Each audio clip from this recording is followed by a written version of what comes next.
सहकारिता मंत्री डॉक्टर बनवारी लाल का बयान इस बीच आया है, वो आपको सुनाएंगे। लेकिन उससे पहले उन्होंने क्या कुछ कहा है वो आपको बता दें। बीजेपी प्रत्याशी शिव नारायण के हार पर उन्होंने प्रतिक्रिया दी है। जातीय समीकरणों पर लड़ा गया था चुनाव और चुनाव किस ओर जा रहा है नहीं उन्हें पता चला और टिकट देरी से मिलने को उन्होंने हार का कारण बताया है। बावल के विकास को जनता ने कोई महत्व जो है वो नहीं दिया है। क्या कुछ कहना है सहकारिता मंत्री डॉक्टर बनवारी लाल का, सुनिए आप। उसका सम्मान करता हूं और ये चुनाव एक ऐसा है कि जातिवाद में भाई थोड़ा सा रिश्तेदारी या कोई आपसी संबंध के ऊपर सारा चुनाव फंसा हुआ था और सभी जातियों से एक एक उम्मीदवार नगर इसके चेयरमैन के लिए खड़ा हुआ था, तो इससे पता नहीं लग पाया कि भाई कहाँ किधर जा रहा है। लेकिन हमने काफ़ी मेहनत की और भारतीय जनता पार्टी के उम्मीदवार तीसरे नंबर पर रहा और एक ये भी रहा कि हमारा जो टिकट थोड़ा लेट से पहुंचा और ये लोग पहले से तैयारी कर रहे हैं। तो आपने यहाँ पर बयान सुना, लेकिन अभी फिलहाल जिस तरीके की तस्वीरें यहाँ पर पूरी तरीके से साफ होती नजर आ रही है, उसके बाद अब सवाल यहाँ पर यह है कि आखिरकार जनता जनार्दन का जो फैसला है वो सबके सामने, हमारे तमाम जो खास मेहमान है वो हमारे साथ मौजूद है, एक एक कर उनसे यहाँ पर बातचीत को आगे बढ़ाते हैं। अभिजिंद्र नेहरा जी, फिलहाल अब स्थिति को, इस जो तस्वीर अब सामने आ रही है उसे किस तरीके से आप देखते हैं, क्योंकि जीत का अगर जश्न है तो हार का विश्लेषण भी होगा। देखिए, जहां तक परिषद में आप दिखा रहे हैं तो 18 में से लगभग 12 प्लस पे बीजेपी को दिखा रहे हैं, लगभग जीत के करीब है या जीत चुके हैं। और जहां तक पालिका की बात है वहां पे भी आपकी स्क्रीन पे लगभग 12 से 13 सीटों पे बीजेपी आ गए। तो मुझे लगता है जो हमें उम्मीद थी उससे बढ़कर के बीजेपी ने परफॉर्मेंस किया है और लगभग बीजेपी जेजेपी ने मिलकर के 90% जो उम्मीदवार हैं हमारे वो आगे हैं, जीत चुके हैं, जीतने के करीब है। और जहां तक विपक्षी पार्टी है, कांग्रेस पार्टी मैदान में इसलिए नहीं है क्योंकि वो सिंबल पे चुनाव नहीं लड़े, लेकिन कांग्रेस पार्टी के तमाम बड़े नेताओं ने अपने अपने क्षेत्र के अंदर जो निर्दलीय उम्मीदवार हैं उनको समर्थन भी दिया और उनके पक्ष में खुल करके प्रचार भी किया। उसके बावजूद उन्होंने हारा है, तो इसका मतलब भूपेंद्र सिंह हुड्डा जी को और इनके जो प्रदेश अध्यक्ष उदयभान जी को, इनके प्रभारी विवेक बंसल जी को पहले से ही अंदाजा था कि अगर हम सिंबल पे चुनाव लड़ते हैं कांग्रेस पार्टी तो हमारी बेइज्जती होना तय है, हमारी बुरी गति होनी तय है। इसलिए उन्होंने अपनी इज्जत को बचाने का कहीं ना कहीं काम किया है और जो जीत जाएगा उसके गले में माला डालेंगे और जिसके गले में ये माला डालेंगे हो सकता है वो बीजेपी से निर्दलीय कोई प्रत्याशी चुनाव लड़ रहा, वो बाद में बीजेपी को समर्थन देने वाला है। और जहां तक अन्य जो पार्टियों की बात है, जैसे परिषद के अंदर आम आदमी पार्टी के सभी चेयरमैनों की जमानत जब्त हुई है। जब हम कहते थे इस बात को तो वो मानते नहीं थे। अभी मैं शुरू में अपने साथी को बोल रहा था, बहुत बड़ी बड़ी बातें कर रहे थे। अब सभी जगह उनकी जो जमानत जब्त हुई है उससे उनको पता चलेगा कि उनका कोई जनाधार नहीं है। और हरियाणा प्रदेश की जागरूक जनता है, ये स्वाभिमानी जनता है, ये मुफ्तखोरी की और झूठ की राजनीति करने वालों को पसंद नहीं करती। पहले भी इनकी जमानत जब्त हुई है, आज भी जमानत जब्त हुई है, आगे हर चुनाव में इनकी जमानत जब्त होगी। जवाब ले लेते हैं सर। यहाँ पर बड़ी बड़ी बातें की जा रही थी, लेकिन स्थिति तस्वीर यहाँ पर सब कुछ पूरी की पूरी गोटी बदल के रख दी। यहाँ पर पहले तो प्रवक्ता जी झूठ बोल रहे हैं जी। एक तो हमारा प्रत्याशी जीत रहा है, एक तो चेयरमैन की सीट हमारी आई, कई सीटें हमारी 50-100 स्वतंत्र वोटों से आ रही, कुंडली की स्वतंत्र वोट से आ रही है। मैं कमाल है, बीजेपी वालों की आदत है झूठ बोलना। इनको पढ़ाया जाता है, ट्रेनिंग दी जाती है काफी समय तक, भाई आपको झूठ बोलना है, तेज बोलना है, अगले को दबाना है, अगले से माफी मंगवानी। ये तो ट्रेंड है, ये तो शुरू से ट्रेंड, बचपन से ट्रेंड करते हैं इनको। मैं तो एक बात साफ कहना चाहूंगा, देखो जो जनता ने फैसला दिया हमें मंजूर है। हमारी तो नई पार्टी है, ये 100 साल की पार्टी है, लड़के भी हम विकल्प के तौर पर नहीं देख पाई जनता। आम आदमी पार्टी विकल्प के तौर पे अभी देखो कांग्रेस ने तो चुनाव डरते हुए, क्योंकि इनको पता था सारी हारोगे, आम आदमी पार्टी 1-2 तो जीतेगी। और उससे बड़ी बात क्या है भाई, हमारे वोट परसेंटेज अच्छे आ रहे हैं। और ये भाई थोड़ी देर पहले बोल रहे थे कि गरीब पार्टी है, बीजेपी गरीब पार्टी है।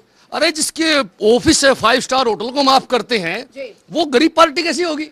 गरीब पार्टी तो आम आदमी पार्टी जो हॉस्पिटल की बात करती है, स्कूल की बात करती है। ये लोग बात करते हैं अपने दफ्तरों की। आप किसी भी स्टेट में जाके देख लो, किसी भी डिस्ट्रिक्ट में जाके देख लो, करोड़ों के अरबों रुपए की इन लोगों ने अपने ऑफिस बना लिए हैं। और आम आदमी पार्टी आज भी वही है। देखो आम आदमी पार्टी की जनता क्यों नहीं स्वीकार कर पा रही है? अभी तो शुरुआत है बहन जी, अभी शुरुआत है, अभी शुरुआत हुई है। अब देखो विधानसभा में रिजल्ट, विधानसभा में बीजेपी का विकल्प आम आदमी पार्टी होगी। चलिए, फिलहाल इस चुनाव को लिटमस टेस्ट के तौर पर भी देखा जा रहा था। अजय गुलिया जी, फिलहाल अभी किस तरीके से स्थिति को देखते हैं आप? नहीं, देखिए हरियाणा प्रदेश की जनता की जीत हुई है, गठबंधन की सरकार के कामों की जीत हुई है। देखिए अंजलि जी, मैं एक चीज़ कहता हूँ, क्या हरियाणा प्रदेश के युवाओं को 75% नौकरियों में जो अधिकार मिला, क्या कोई राजनीतिक दल उस बात को नकार सकता है? देखिए, क्या मैं एक चीज़ और कहता हूँ आपके टीवी चैनल पे, बड़ी बात, किसान के खाते में सीधे पैसे गए।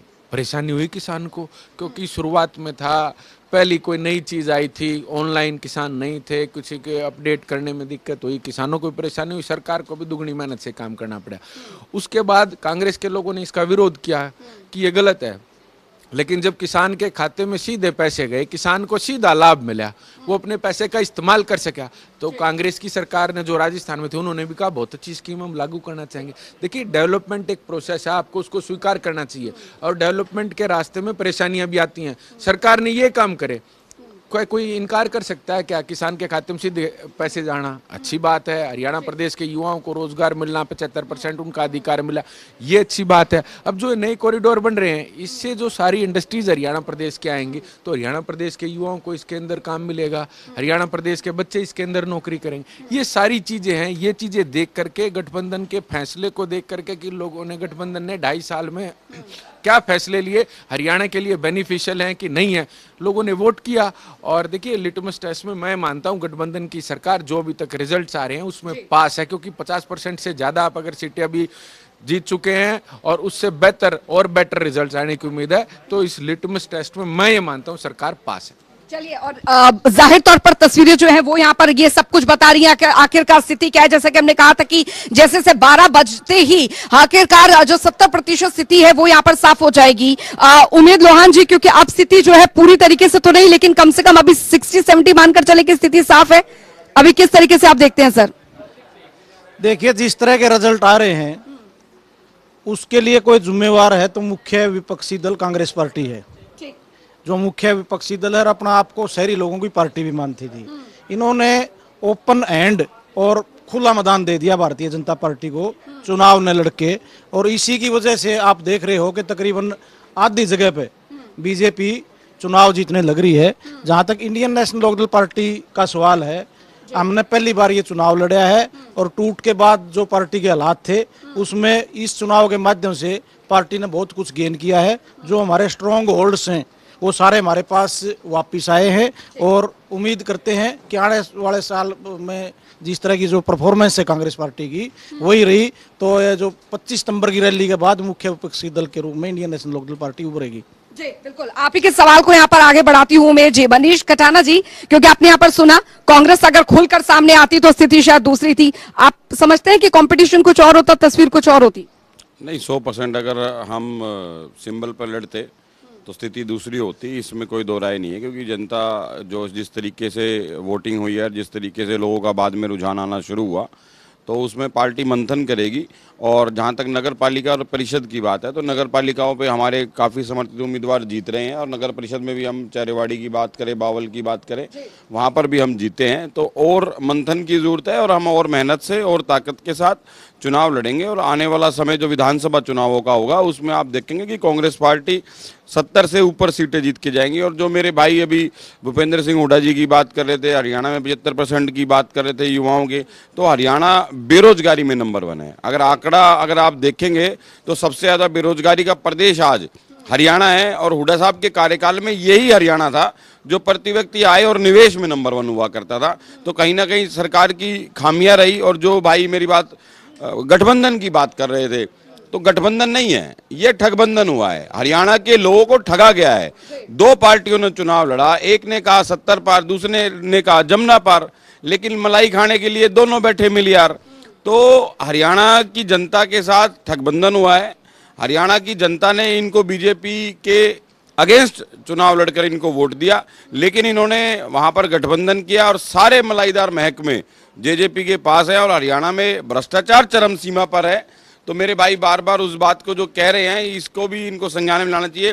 कुछ चीज़ें जो इन्होंने कहा कि किसानों के डायरेक्ट पैसे आ गए, ऑनलाइन में टाइम लगा, समय लगा, ठीक है, हो सकता है समय लगा, हो सकता है सरकार ने कोशिश करी, लेकिन अगर कोई हरियाणा वासियों के लिए, किसान के लिए, व्यापारी के लिए, मजदूर के लिए, खिलाड़ी के लिए अगर कोई अच्छी चीज सरकार करती है, तो हम उसके लिए सरकार को धन्यवाद करते हैं। रोजगार की गारंटी यहाँ पर जो दी जा रही है, अभी अग्निवीरों के लिए 4 साल बाद गारंटी, यहाँ पर मुख्यमंत्री का बयान आपने सुना होगा, उससे भी नहीं मानते आप? गारंटी तो आदरणीय मोदी जी ने भी दी थी, 2 करोड़ रोजगार की दी थी, 15 लाख की दी थी, बुलेट ट्रेन की दी थी, स्मार्ट सिटी की दी थी, स्मार्ट गांव की दी थी। तो गारंटी देने में और नियम बनाने में और एसआईटी लागू करने में इसमें बीजेपी का कोई मुकाबला नहीं है। लेकिन जो गारंटी 4 साल बाद आदरणीय मोदी जी और खट्टर साहब हरियाणा में दे रहे हैं, वो गारंटी आज दे दें। आज भी सरकार है। ठीक है। एक ब्रेक के लिए यहाँ पर जाना पड़ रहा है, एक छोटा सा ब्रेक यहाँ पर ले रहे हैं। गुलिया जी आपके पास हम लौटेंगे, लेकिन सवाल यहाँ पर यह है कि गारंटी हर बात की है, लेकिन गारंटी इस बात की नहीं कि जनता जो है वो किसको यहाँ पर सरताज जो है पहनाती है। लेकिन लगातार जनता टीवी पर ये मेगा कवरेज जो है वो जारी है। तस्वीर यहाँ पर 60% साफ हो चुकी है, लेकिन आखिरकार जनता ने अपना फैसला सुनाया और फैसला सबके सामने है। आप बने रहिए जनता टीवी के साथ, ये मेगा कवरेज जारी है। एक छोटा सा ब्रेक, फौरन लौट रहे हैं।